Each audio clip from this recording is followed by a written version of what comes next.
ছাত্রলীগের বিভিন্ন পদধারী নেতারা এসে পরবর্তীতে ডাকসুতে ভিপিজিএস নির্বাচন করলেন।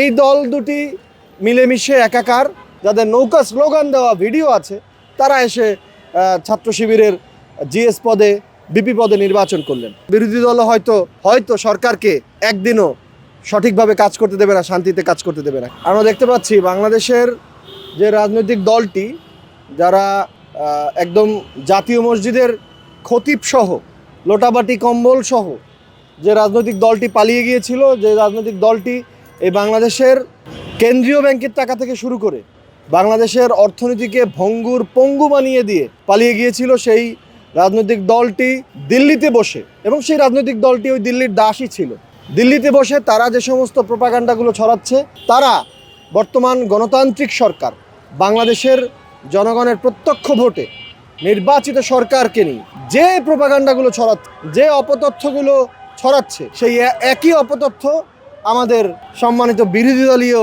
তাদের নিজস্ব পেজ, তাদের সংগঠনগুলোর পেজ এবং তাদের দ্বারা পরিচালিত বিভিন্ন ফেক আইডি, বট আইডি, অমুক জিন্দাবাদ, ইনকিলাব, ইনসাফ, অনেক ধরনের হাজার হাজার পেজ থেকে তারা একই কথাগুলো ছড়াচ্ছে। আমার মনে হচ্ছে যে ইতিহাস তো যে সাক্ষ্য দেয় যে তারা একই সাথে তারা আচরণ বিচরণ তাদের জীবনযাপন করেছে। আমরা দেখেছি যে ছাত্রলীগের বিভিন্ন পদধারী নেতারা এসে পরবর্তীতে ডাকসুতে ভিপিজিএস নির্বাচন করলেন। ছাত্রলীগের একদম পিতাপ্রেমী যারা, শেখ মুজিবুর রহমানের সাথে যাদের ছবি আছে, যাদের নৌকা স্লোগান দেওয়া ভিডিও আছে, তারা এসে ছাত্র শিবিরের জিএস পদে ভিপি পদে নির্বাচন করলেন।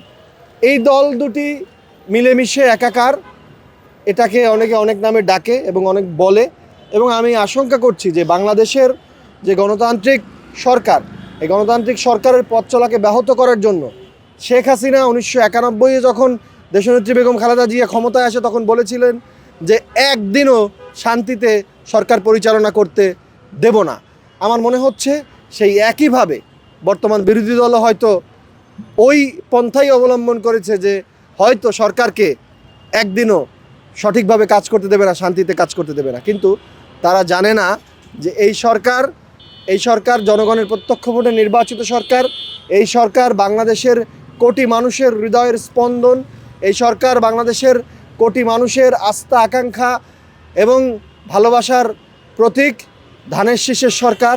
এই সরকার বাংলাদেশের স্বাধীনতার মহান ঘোষক। এই বাংলাদেশের জাতীয়তাবাদ, বাংলাদেশি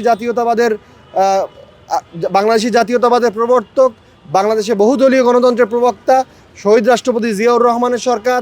এই সরকার এই বাংলাদেশের মানুষের জন্য যিনি নিজের জীবনকে বিলিয়ে দিয়েছেন, একটি বারের জন্য নিজের ব্যক্তিগত জীবনের কথা ভাবেননি, সেই বিশ্বের অন্যতম একজন নারী জাগরণের অগ্রযাত্রী দেশনেত্রী বেগম খালেদা জিয়ার দলের সরকার, সেই বিএনপির চেয়ারম্যান মাননীয় প্রধানমন্ত্রী জনাব তারেক রহমানের সরকার। আমি বিশ্বাস করি মানুষ তারেক রহমানের পাশে থাকবে এবং বাংলাদেশ ইনশাল্লাহ এগিয়ে যাবে। কোনো ধরনের অপশক্তি, কোনো রাজাকার, কোনো গুপ্ত সন্ত্রাসী, কারো কোনো ষড়যন্ত্রে ইনশাআল্লাহ বাংলাদেশ পিছপা হবে না।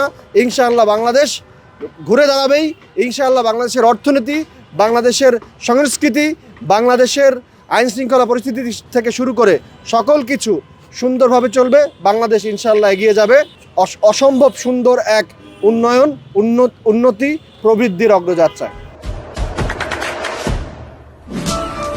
দেশে দেশে সবার সাথে দ্য নিউজ।